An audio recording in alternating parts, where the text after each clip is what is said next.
I stumbled upon a quote that you said.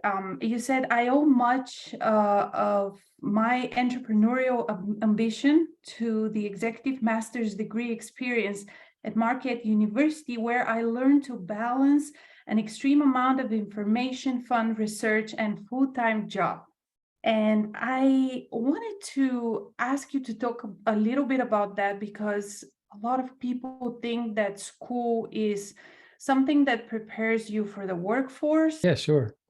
So I went to Marquette University in Milwaukee, Wisconsin, graduated in 97, but that was the first year of Marquette University's executive MBA program. And so executive MBA programs are much more prevalent today. And the philosophy behind an executive MBA as opposed to a traditional MBA is that an executive MBA program is comprised of people that are full-time employed in their industry, and they want to pursue higher education. And a lot of times it's because maybe they have a bachelor's degree in their organization and they want to move up to the next level into management or into executive leadership. And so a lot of times those roles require a master's degree. And so that was what happened in that executive MBA program I was involved in. It wasn't really a requirement of moving up in the organization. I was working at a nonprofit organization, a large nonprofit in Wisconsin at the time, actually the largest nonprofit in Wisconsin, called Lutheran Social Services of Wisconsin and Upper Michigan, multi-million-dollar agency. And I was I was like the director of correctional treatment programs in southeastern Wisconsin. And so I always knew I wanted to get more into management. I used to be an alcohol and drug counselor, and I kind of worked my way up in the system, and I really liked working with people, managing people, being a leadership role. And so it was always kind of my goal when I started getting into management of wanting to get a master's degree and really learn more about finance, about accounting, budgeting, marketing, and that kind of thing. And so that's kind of what got me into that executive MBA program. And it was very entrepreneurial because there were some business owners there. I got to know the whole class. There was like 30 people in the class. And it was just a really great opportunity to kind of meet, network with, and learn with other young professionals, pursuing their passion in their own businesses or the organizations they work with. Were you one of the few people who went into entrepreneurship after graduating? If you went after, I would say probably half the class went into some type of entrepreneurship. One of my classmates, Jim Hurdle, he actually became an investor and took over and bought the Pabst brewery in Wisconsin. It was actually kind of a defunct, no longer operating brewery in like near downtown Milwaukee. And he and some investors got together after the class and decided to kind of purchase major pieces of the brewery and redevelop it into shopping. And now there's a venue there, which they kind of restored from the original Pabst mansion, called Pabst's Best Place. And so it's like a turn of the century location where they do tours, they do wedding events, and there's like food venue in there, and it's right in the middle of the whole historical brewery there. And so that's kind of like one of our success stories, actually, I think, of our graduating class. We had another classmate, Deborah, who actually became one of the largest franchise owners for McDonald's in Wisconsin. And she was recently honored as like one of the women business owners of the year in Milwaukee, and is very active in the community. So I got to meet a lot of really great, influential people through that process. So I guess the Marquette University is the place to be if you want to dive into entrepreneurship. But then you lived in Wisconsin, right? And then you moved to Pennsylvania. Yep, that's right. Philadelphia. Yep, that's right. And when you moved there, you started a blog as a hobby. Yep, that's right. The Ink blog, the inkblog.net. I still have it to this day. Yep. And that started as a hobby. When did you turn it into a business? Well, I bought the domain name loebiginc.com. I think I bought that I before I went to Marquette University, actually, because I was had these ideas of I don't know when that was around the same 1997. It's like when the internet it was before Google, it was before Facebook, is when things were kind of getting going. Our class, like some of the first laptops, that from Texas Instruments that the whole class bought, and those computers almost all of them failed within the first year. It was a great experiment. But I think the inkblog.net, that's around the same time that I bought loebiging.com. And so both, I can't remember exactly why I bought loebiging.com. Well, But I can was writing, go ahead. you mentioned something, you said some ideas. So for me, kind of the important thing is the word ideas. So you had some kind of ideas circulating in your head. Mhm. Did you know from the beginning what you wanted to do? No, not by any stretch of the imagination. I Well, mean, how did I you got a put those degree. things? My bachelor's degree was in psychology. And I chose that because that's the one class I got good grades in, and I like to work with people. I thought I wanted to do something more around, I don't know, I wasn't sure. I was taking all kinds of classes at University of Wisconsin, actually, Milwaukee. And I couldn't, I don't know, I was kind of I need to be really interested in something to do well at it. And some of the classes I was not interested in, so I did not do very well. But the psychology one, I had some great psychology professors, and I just loved that. And I was like, maybe I'll be a psychologist or a counselor or something like that.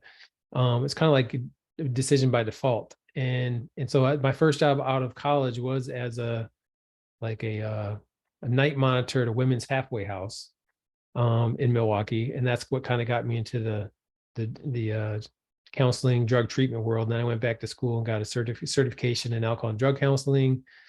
And I think I don't know, I didn't know I was going to I'd become a web developer or a small business owner. I thought maybe I would be a counselor. And so I became, I actually worked my way up into the organization as a director of treatment, programs in southeastern Wisconsin. I thought maybe that's, what I'll do. But then I started, I guess I'm kind of ADD when it comes to jobs. Like I've always pursued, my passion, like things I really love to do. And I kind of go all in, like learning to play the banjo and the mandolin. Like if I find something I like, I'm kind of all in. And so I switched when I attended that master's degree. I really got interested in web design in HTML. That was my first experience with learning how to code a website. I had an information systems class, and that's when I was like, I love this website thing. In fact, I created Marquette University's first executive MBA website as a class project. And then I started working for some of the students in the class, like GE Medical Systems. I created their intranet for the Milwaukee division of GE Medical Systems for fun. And then he's like, well, what do we owe you for creating this intranet system for us? I'm like, you're going to pay me? I just did this for fun.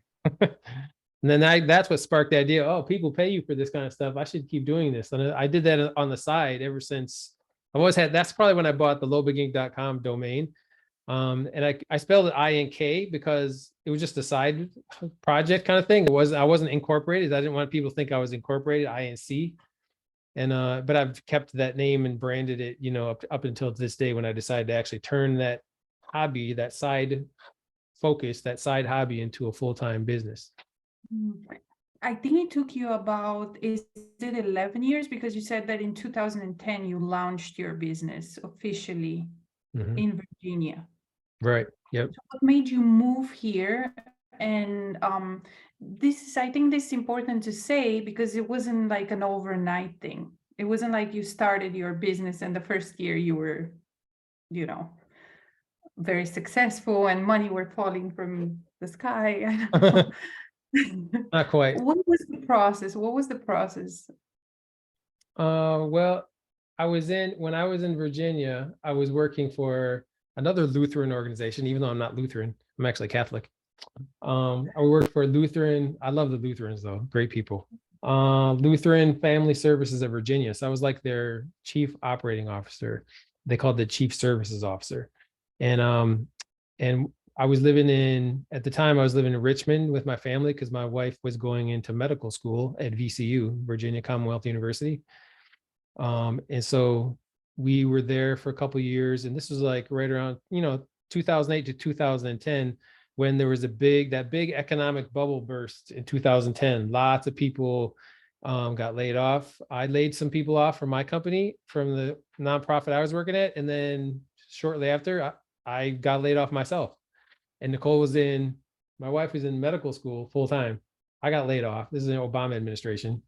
Thank goodness that they extended the unemployment benefits for an extra year, because that helped me actually prepare for my new business. And so we prayed about it, and we decided, my wife is going to be the doctor and she's going to make the money. So I'll just do this web design thing full time. And then wherever she gets stationed in the world or the country, I'll just follow her, follow the money, follow the wife. And so that's what brought us up here, actually, because when she graduated from the Army program, she was stationed at Walter Reed. And so that's what made us move up to this area, in the DC area. And so 2010, that's when I decided, I'm going to do this web thing full time. I got together with some of my friends and small business owner colleagues. We created a little business plan for myself. They gave me a lot of feedback on what to focus on. And then we moved to this area here, Bethesda, and I just started work. I started working. I did have my first client in Richmond, which was a Volvo of Central Virginia. That was my first big client. That's a big client for a first client. How did you Yeah. get that client? Craigslist. Craigslist. I still advertise on Craigslist today. It used to be free advertising on Craigslist. That's why I was putting, ads out there.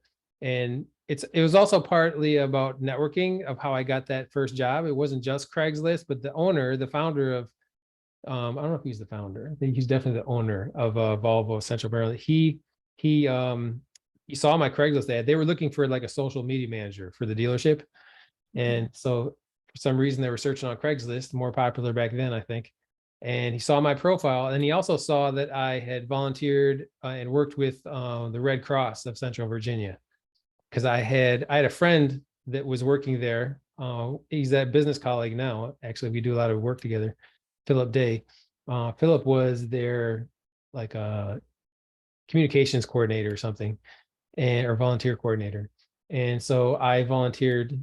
He recruited me as a volunteer to help manage their website, because he knew I did web design stuff. So I put that on my LinkedIn and resume. I put that on that was on my Craigslist profile, I think, or the ad. And so the founder or the owner of Volvo saw that I had this relationship with the Red Cross, and their dealership supports Red Cross. And so that was a connection point, because he brought that up in the interview. And so that helped me get the job. So Craigslist plus volunteering at the Red Cross got me my first big client. That's amazing. But how did you get your second client? Because a lot of people get their one big client and then it's crickets for a while. Yeah, it was almost a full-time job. That one client was like 60% of my income probably at the time. They actually gave me an office. Like I was still just a subcontractor, but they gave me an office, and I started helping them with computer support, because everybody thinks a web designer does PC support. And so I did know a little bit about PC support. So I helped them out with their computers, and I was managing the social media. And then eventually they found out I did web design. So I helped them manage their entire website, and they helped them onboard a whole new dealer.com CMS platform that trained all the people on staff. It became very extensive. But I knew that I didn't want, my dad was smart enough, and my MBA program told me that, you shouldn't have 50% of your revenue with one client. So I always had, started developing other clients through word of mouth and through the social media postings, advertising. But my business really didn't start to grow significantly until I lost that client when I moved to Virginia, or moved to Maryland. And then because they hired somebody on staff or closer, to Richmond. And then I found out about Business Networking International through a webinar. I was trying to find out networking things I could do to meet people up here.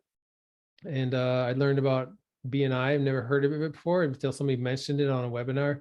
And so during the webinar, I was like typing on Google, like, where are these chapters near me, these BNI chapters. And so I found the one that was physically the closest to me, which is the BNI chapter that I'm still in today. So 2012, I think, is about when I learned about BNI, 2011. And I visited that chapter, which was 3 miles away from my house at Pooks Hill Marriott. That's where they met. And I fell in love with it the moment that meeting was done. Like, I put my application in. It was like, the whole meeting process was just fantastic. All the people were extremely friendly, all business owners, and they just happened to have the web design seat open. So I put my application in and exaggerated my experience and my connections, and then they let me in.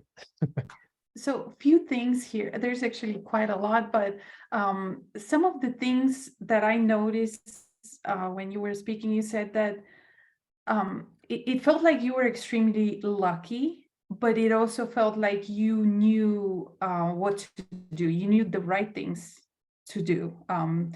You put yourself out there. You were volunteering. So how much of it is luck and how much of it is, I would say, strategy? Well, I feel like I got I did get an entire business education through that master's degree program, and the importance of networking. And I had a whole marketing class. And so my business, the business plan I developed was as a result of learning that through the MBA program. And so learning about the marketing mix, the 4 Ps of profit, people, promotion, price, promotion, putting all those 4 Ps of marketing together. And so I kind of got that through lots of reading and that intense master's degree program that I was able to put into practice for my own business. So I spoke to Anne Brennan. We both know her. She did an interview with me not too long ago, and she mentioned that she did not have a business plan for her business. Right. And she met a lot of people who get stuck on doing a business plan and they never execute on their business. So what is your opinion on that?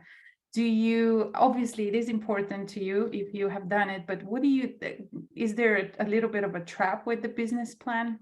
What do you think about it? It can be. So you have to be. I think I listened to that episode, or Ann talking about that. It's necessity is the mother of invention, right? Like, I lost my job and I needed to develop my business because I did not have an income. I think where a lot of people get stuck in the business plan process is they have a full-time job and then they agonize over creating a business plan to create their venture. But if you don't have a business and you don't have a job and you need money, you're going to implement. I was motivated to implement and start that business plan as soon as possible. So I was working on the plan while I was also growing the business. I was really doing both at the same time because I had some clients. Like, I had the Volvo client before I started building a business plan, I think. So I knew I was out there, trying to grow the business. But the business plan really helped me kind of put things in perspective. I don't think it's required. I don't think it's necessary to have a business plan to start a business. But if you have it, you use it, and you know how to work it and leverage it, then I think it definitely can help. It helped me. So knowing how to use it, that's very important. Yeah. And you mentioned networking. A lot of people that I've met are not very successful, even disappointed with networking. So where people make mistakes in networking, and why are you so successful with networking? I think people make mistakes with networking because it's Dr. Ivan Meisner would say it's the networking disconnect, where people are going to networking events to sell their business. They're going there to sell their services and to, it's kind of like the philosophy of hunting versus farming. They're out there to kind of sell their product. And when you're going to a networking event, kind of everybody else is trying to do the same thing. They're, everybody's there to sell, nobody's there to buy. And so I think that's where the networking disconnect comes in. And so I've always treated networking like farming, and really BNI taught me that. I've learned everything, 90% of what I know is through what the whole BNI networking, education process. I started off learning a lot about networking in the MBA program, but really it came into fruition actually joining a professional networking group like BNI. I've been in lots of other networking groups. I'm involved in still a bunch of networking groups. BNI, though, is the one that actually brings me significant amount of revenue. I get revenue from every kind of networking event I do, but 70% of my gross income comes from referrals from my BNI network.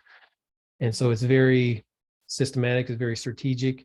And the one thing I really love about BNI networking is that everybody has the same kind of philosophy. They're not there to sell their services and their business to their network.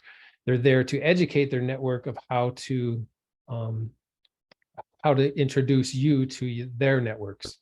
And so finding people who are in the market for your business. I don't assume that the people in the chapter are in the market for my services.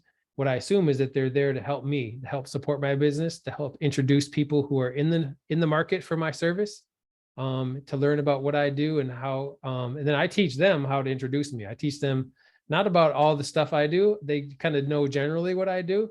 I'm not trying to make them SEO professionals or web designers. I'm just trying to let them know this, here's the perfect person to introduce me to. Here's how you know if they're in the market. And then this is what you say to them to introduce me. That's my whole mantra. Does psychology helps you with that? Because I don't think a lot of people are able to understand other people, because people are very different, right? So how do you explain SEO, web development, and how do you explain it to different people who are not in your field, in your profession? That is the challenge. I think that's the most challenging thing about doing really good professional referral networking, is really trying to educate people about what you're looking for and who to introduce you to without getting quickly into the details about your business and service. Because everybody wants to talk about how their business works and how their service happens, and we're in the business as business owners, we could easily do advertising commercials, marketing commercials in the great depth and detail, but that doesn't help our referral partners to find people to introduce to us. That gets them lost. We're not trying to teach them to do advertising for us. We're not trying to teach them about all the inner workings of our business. I'm not trying to teach them about how SEO works. What I want to teach them is who's a good referral. How do you know if they're a good referral, and what do you say to them to introduce them? So it's really, I really try to break it down and be very simplistic and very, targeted. That's where if somebody's able to do that really well and practice that over and over, and not just wing it. Like when you do your intro, like in these BNI meetings, every week we do like a 30-second to 1-minute introduction of our business. Some people call it a commercial or a sales manager moment or something. Some people might call it an elevator pitch. But what makes it effective is that, and I wouldn't call it an elevator pitch. What makes it effective is that you're really educating people about, we're not even really telling people about what we do, because our networking partners know what we do because they have one-to-ones with us. We see them every week. So we're not even trying to tell them about what we do. That comes naturally through just the relationships we have. It's really, really more about who are you looking for? Who's a good, customer for me? What are the trigger words you listen for? What are the things you see on their website? If you're visiting somebody's website, what do you look for to know that this would be a good introduction for Brian? And then where it gets strategic is me telling them, like, when you see that missing, when you go to the website and you see that it's not secure, you see the little warning symbol in the browser. This is what you say to your colleague. Tell them, hey, I see your website's not secure. Would you be, I have a colleague who's is an expert in helping websites be secure. Would you like an introduction? Very simple. That'd be a good referral for me. Yes, and what about on the contrary? What would help you refer other people for businesses that you don't quite understand. That just the opposite of that. So the exact Mhm. same thing. Like, who is a good referral? Who are you looking for? What What are what those I'm trigger words? what I was asking is not so much for the technical, but what qualities of the person are you looking Oh, for? Let's say if you have three real estate agents, mhm. who like what qualities or character are you looking for so that you're like, well, that's my person. I'll choose them over the other two. That's the nice thing about BNI is that I know a lot of real estate agents. I know Mhm. dozens, if not hundreds. I don't know, maybe not hundreds, dozens, let's say, real estate agents. But in these BNI chapters, in my BNI chapter, there's only one, maybe two, real estate agents, and each of them focus on a different physical location. So we only have one right now. It's Iris Norman I from know. TTR Sotheby's. And so if somebody's looking for real estate agent, what do I look for? I don't have, it's an easy choice because I refer everybody I know to her. That's how BNI works. And there's no two people to choose from. There's only one web designer, there's only one SEO person, there's only one commercial, insurance person. So that kind of makes it easy. If somebody's not in the chapter, and so I'm looking and somebody's looking for, let's say, I don't know, something that's not represented. We have almost 50 members now, so we have so many professions represented. But if like somebody's looking for a Salesforce professional, for example, that's not represented in our chapter. So then what I would look for to decide between multiple people, I'd look for their expertise. I would look for somebody who perhaps somebody who knows them, who can vouch for them. Somebody who is, I always look for referrals, even outside of BNI chapter. If I'm looking for somebody that's not in my referral group, I'm looking for somebody who recommends somebody else. That's the best, because then there is also, it's not just a person that I have no relationship with, or I have nobody who knows that person. If I know somebody who knows that person, they can vouch for them.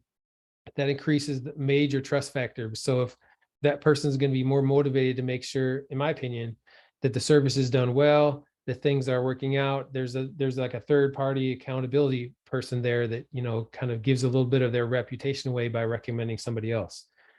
So I'm looking for those kind of qualities. They don't have to be, I'm looking for more like, as opposed to personality characteristics, I'm not as interested in that as the skill of their skill in their industry, and that they can deliver, they're timely, they are a good communicator, they're good, excellent at their what they do for a living at their Mhm. business. Yeah. So you mentioned BNI. Obviously, that's a big part of your business. I've met you, and you help core chapters launch, and I've always wondered, that's quite a lot of work. And then you also volunteer. You have your business, and you do a lot of things, Brian. So how do you manage your time? Because I've never heard you say things like, I'm so busy. You just never look busy. You look like what you're doing right now is the only thing that you have today. How do you get to that level? um Time management. that's a good question. Should ask my wife, maybe. uh How do you balance family too? Well, You first know. of all, I don't believe in work-life balance. I think it's more like work-life management, or priority shift. Especially with a business owner, you might have a whole lot of clients coming in at one time, just because maybe you joined a BNI and all of a sudden all these referrals are coming in. And so you don't have that, your work-life balance at that point, because you need to staff up for bringing in all this new work. And so, but it's what I found is I'm always looking to the future. I'm always assuming that things are going to grow. So I'm always bringing in new people. I'm always thinking I'm going to be growing this year. So I need to bring in some more interns. I need to be constantly kind of pushing the envelope. I need to have more people than I have projects, because I'm assuming this is going to grow. And so I'm always, that's kind of one of my philosophies. And that helps reduce kind of a lot of stress, because I'm not worried about, um, you know, not able to handle a lot of business coming in. I also use a lot of subcontractors, so that gives more flexibility with work. If work slows down, I haven't had a lot of work slow down though in the time I've been in business. It's more like it kind of levels off sometimes. But it's either kind of leveling off or it's going up. So I'm always focused on growing. And I think, I don't know, it's just I one of the books that I read that really helped me organize my time and planning was the Seven Habits of Highly Effective People by Stephen Covey. And so one of the things he teaches, which I still use to this day, and that book is old. I was like when I was in college. My dad gave me that book, is the idea of putting into your calendar large quadrant 2 activities, which are things that are important, but they're not urgent. A lot of times people get focused on putting out fires. That's urgent and important. So like their whole day is filled with, putting out fires. And so, and then they never get to the stuff that's going to build the business, the things that are going to help them, grow or manage their time. And so and my wife is good at, she's also my business manager, operations manager, helping hold me accountable to putting those time slots in my calendar where I'm working on my business as opposed to in my business. So spending time once a week on strategic planning for my business, spending time doing SEO research on the latest trends in search engine optimization, building that into my calendar to listen to the top 3 or 4 podcasts in the industry. Spending time and then, putting in the calendar times that I need to get away, like riding my motorcycle to a weekend event or something. To get riding a motorcycle is actually very therapeutic because you can't focus on it's better than driving a car because you can still be thinking about business in a car. You can't think about nothing else but keeping alive in a motorcycle. So you're really focused on, everything around you. You can't eat and drive a motorcycle at the same time. You're focused on staying on the road, nobody killing you, and watching the environment. You're fully experiencing all the sounds and the wind coming at you. And so it totally takes my mind off of business, off of troubles, off of work. That's why a lot of people see there's like the freedom of the road thing, because it is very kind of freeing feeling because you're not stressed about anything other than staying alive, and you're not worried about dying all the time, really, unless you're a new rider. But you are still totally focused on the present. It's like a total focus on your present environment, and you're just hyper aware, like hyper vigilance and awareness of your surroundings. And if you're not in traffic, which is the best experience, it's like if you're out in the back roads, then you actually are able to kind of pay attention to the beautiful surroundings, the trees, the smells, the temperature. I mean, it's all right there around you, and that's the only thing you're focusing on. I could give It's it a form of meditation. Mhm. And how I know, or at least I'm kind of assuming from what you have been saying, that you're a spiritual person. Mhm. How does spirituality kind of helps your business? And you Hmm. said that you do a lot of assuming, a lot of positive assuming, a lot of abundant thinking. Is that type of manifestation? Well, I What feel are like your processes, like spiritual processes? Do you meditate every day, pray, and how does that help your business? I haven't thought about it as helping my business. I feel like my business is more like an opportunity to live out my spiritual mission. Actually, I see it the other way around. Um, I think because my spiritual practice or my religious practice, since I'm Catholic, we talk about religion. I'm very religious in my spiritual activity. So like every morning, when I'm eating breakfast and drinking coffee, I'm listening to doing like a prayer app in the morning and listening to kind of the reading of the day. And then I like Saint Francis. If you're familiar with Saint Francis of Assisi, Yeah. he's like the saint of nature and of animals and that kind of thing. And so one of his sayings attributed to him, I think, is if I can remember it off the top of my head, is pray is that concept of praying without ceasing, without stopping, so that you're kind of every day, everything you're doing is kind of like a prayer, and kind of keeping in mind, the ultimate purpose of helping others. I see my business really as an extension of my religion of helping other people. Like I see my staff that I work with as from a business perspective, they're my internal customers.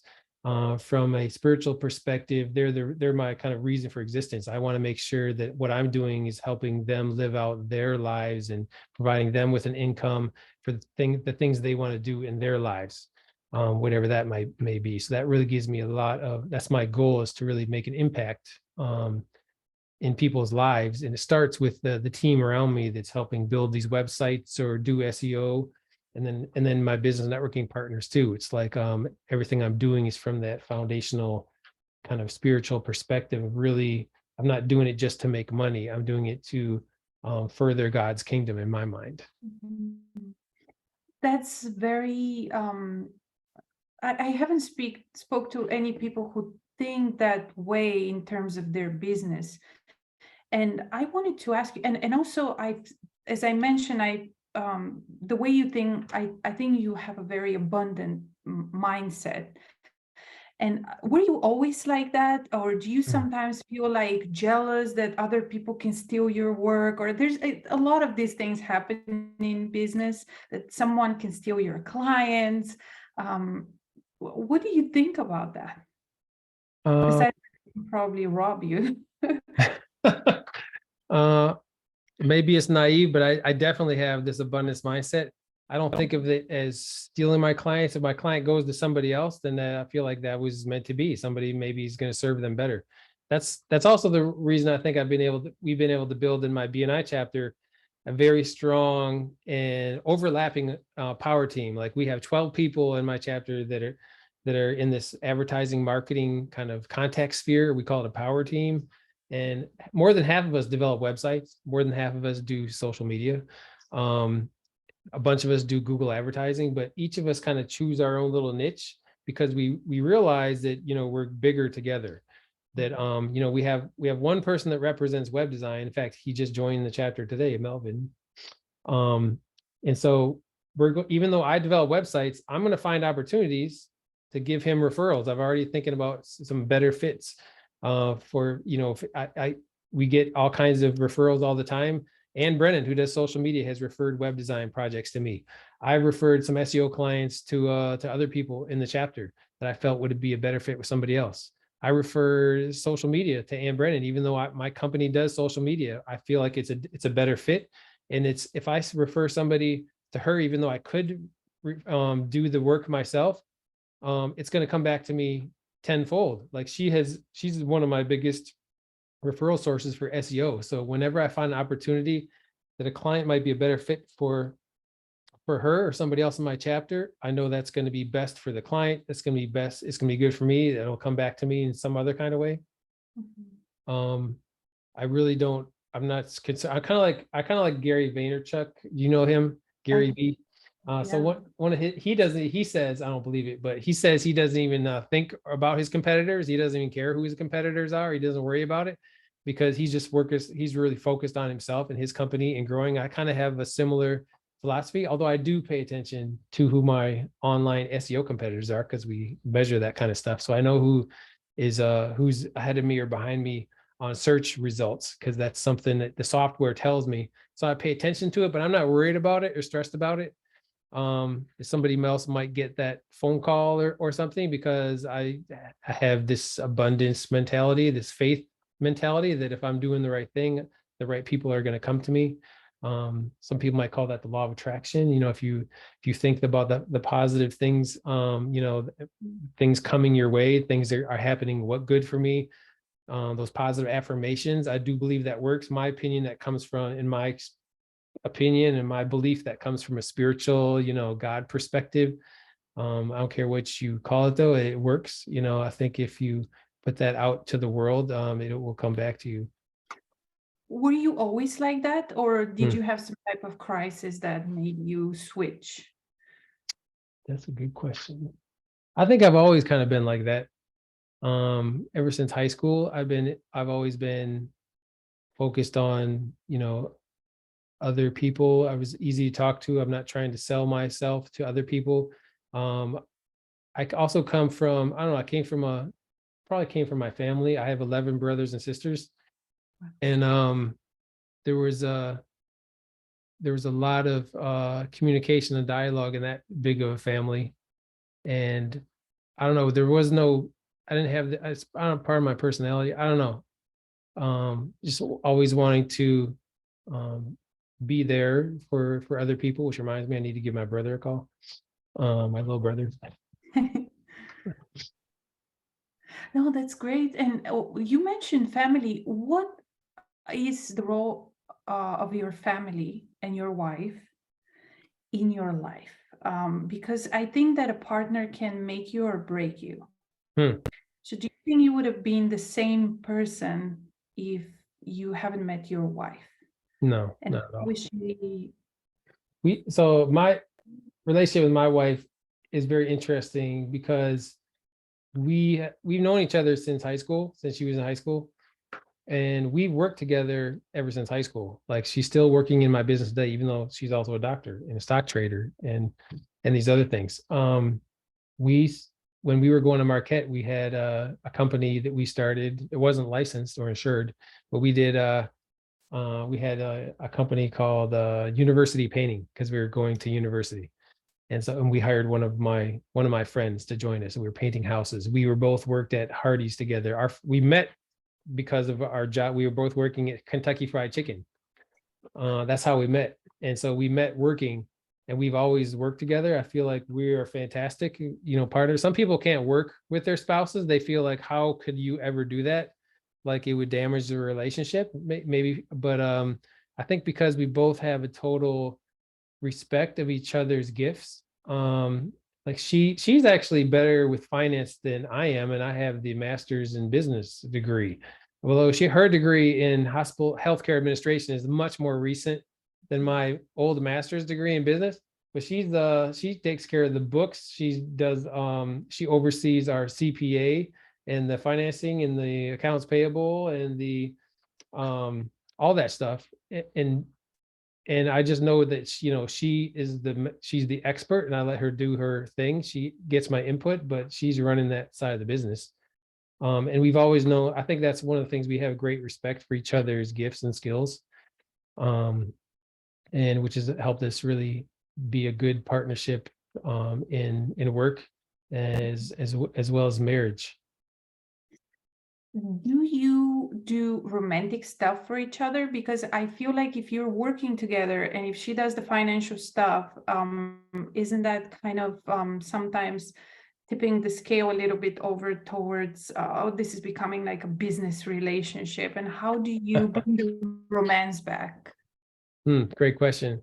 So one of the things we did, which was, people might not see this as very romantic, but when I decided to get my motorcycles license back in 2018, she supported that.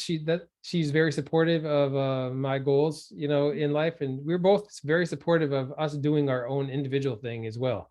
Like she has her own style of music. I'm into bluegrass. She's not a bluegrass person. But she totally supports that music. In fact, on our wedding anniversary, this is how supportive this woman is of me. Like she does not even care for country music. She doesn't even like country music, I would say. But on our wedding anniversary a few years ago, she planned a trip to Nashville, Tennessee, and knew it was going to be all about bluegrass and country music, and walked around with me to all this, Johnny Cash museums and all these different kind of stuff. Because she knew that would be, meaningful for me, and she can appreciate that music for sure because she hears it all the time. But the other thing that getting back to what was kind of romantic for us in a way is when I got my motorcycles license, she decided to also get a motorcycles license. And then after she initially said she's just going to do it for the experience, kind of, be there with me, going through the class.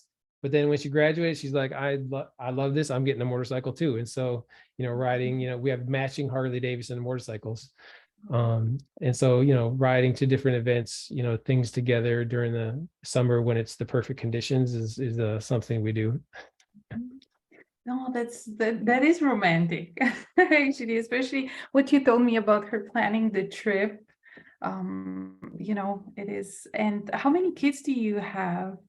3 kids. 3 kids. And how are the kids kind of coming into the whole how do you balance with them? How do you spend time together?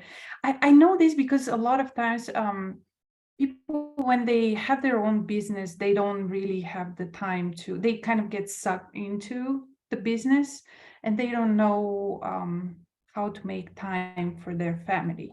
So how do you do that? How do you make the time for your wife, for your kids, for your business? And what would you suggest to someone who is struggling with that? Well, one of the things we do is take advantage of those special events and milestones in life. That's what we do, like birthdays, graduations. My son recently graduated from, or last year, yeah, graduated from Purdue University and got accepted to a veterinary medical school in London. And so we made that and I made it a trip to go visit him and help him. My wife actually went out much early and helped him set up his whole apartment because he's gonna be in London for 5 years. But then and having myself and my daughter and her fiance also flew out and then spent a whole week, maybe it's 2 weeks. I think it was just a week. Spent a week like touring London with him and getting to know the campus and having that was a really special time of being able to kind of spend time together. Her birthday was just last weekend actually. And so I coordinated kind of a surprise birthday dinner. So my son, I still have one son living at home. So my son and I kind of planned a surprise birthday dinner going down to Northern Virginia. And then I had my older daughter who lives in Virginia and her fiance show up at the restaurant before we got there so that when we came in, like they surprised her that they were there at the restaurant too. And so, little things like that help keep, the focus on family. And she loves her children more than anything. So I knew that would be really special for her daughter to show up when she'd unexpected. And then I also had my son strategically call in 30 minutes after we got from the restaurant on FaceTime on the phone from London. So, And I saw some pictures. Yeah, it's beautiful. I've never been there. So you're giving me an inspiration. Fantastic. Here. And the fish and chips is like out of this world. Is it? Oh, great. Yeah. Well, Brian, if you think about it, being one of 11, how did this make you different in your parenting? What are some of the best things that you've done, you think, now that your kids are grown, and some of the mistakes that you think that you have done and something that you would do differently now? That I would do differently than what I did do? Yeah. Huh. I wouldn't call it mistakes actually, because we all just That's a deep question. I would say, I've always focused on the positive, what I really like that we did do. I'm not sure what I would do differently. One thing, I'm just thinking out loud. So one of the things that I did do that really I thought was in the midst of running the business was being on the coaching team of the football, of my son's football team. And so I got to attend I was like the videographer. I wasn't actually coaching football, but I was like videotaping all of the games. And so I got to sit in on the roof of Bethesda Chevy Chase. And so going to all the games, and my wife going, and my son, my daughter when she was still around, going to the games and participating in those significant life events for the kids was something that I think was good. I think what I would do differently. I don't know. We really try to do a lot of, and we invested a lot of time in going to the kids' different events, like my daughter's soccer games. And the other thing that I thought with my youngest son that we did a lot is we ran a live music coffee house open mic up in Columbia, Maryland. And so my youngest son ran the sound system. I was the booking manager, and then would also, perform myself on stage. And so that was great time to be able to spend and bond, with the youngest one. Each one has their own different, things they're focused on. I think I would do the same thing again. I'm not sure what I'd do differently. Perfect. Yeah. So as our conversation is coming to an end, but I think that growing a business is like growing kids, as we talked. And what is some of the advice that you would like to give to people who are just starting their business and don't have a lot of money for website or CEO? What would be something, maybe the first thing that they can do? Get a Google business profile. Google Business. It's free, and it's like your website on Google. Mhm. In fact, that's the first thing I tell every business owner to do. I just had a consult this morning with a business owner who has a summer camp, summer baseball camp here in Kensington, and he doesn't have a Google business. He has a website, but doesn't have a Google business profile. And I said, that's what you should have had first, because your first phone calls are probably going to be from that Google business profile, because that literally puts you on the maps. If somebody's searching for a summer camp near Kensington, your business is going to show up first because it has a Google business profile. And it's free. It's literally free. I have a blog post that you can look at on how to kind of fully optimize it. But if you follow all the steps and fill out all the fields and upload pictures and put your hours of operation, your phone number, and anything else you can on that thing, you can do that. You can manage your business without a website for like a couple of years and just fully focus on your Google business profile. Is this valid for all professions? I don't know if well, as far as like businesses that sell their Let's services to the say community, is yes. I want to be a speaker, a professional speaker, paid speaker for conferences, keynotes. So would that be something that you Yes, recommend or? 100%. Because anything somebody is searching for on Google is worthy of a Google business profile. Let's put it that way. So if you're only doing government contracts and the government isn't searching Google for your type of business, then maybe not. But if somebody is searching on the internet for your type of service or business, then Google business profile is key. The And closer the person is to you who is searching for that business on Google, the more likely you're going to show up over anybody else, because it's based on IP address. If somebody's physically closer to you and they're searching for a business coach, and you created your Google business profile like in Gaithersburg, Maryland, for example, the closer they are to Gaithersburg when they're searching for that business coach, the more likely you're going to show up, and you're going to have a strategic competitive advantage over the Sandler Institute, professional coaches who've been out there for 20 years, because you just happen to be physically closer and you have a Google business profile. That's great advice. And then what stage do people come to you for business and CEO in their business? When do they come to you? They come to me at all different forms, like well-established businesses. My biggest client is Colmac Integrated Behavioral Health Services, a multi-location, multi-million-dollar behavioral health treatment facility on the East Coast, multiple locations, dozens of locations, as well as somebody who don't have a business yet and they're thinking about a business, like that phone call I had this morning. Really doesn't have much of a budget for SEO. So I'll also even talk to those folks and tell them to get a Google business profile. You don't have to pay me for it. Sometimes they want to pay, they do have a little bit of budget, so they'll hire me maybe just to do that, or hire my team to do that. But you're going to do a whole lot without even a budget, like claiming free directories, like finding the top directories in your industry online and create a free profile to start getting some traffic and referrals from. That's perfect. Well, thank you so much for this conversation, Brent. I loved it. Thank you so much for your time. Thank you. It was very fun.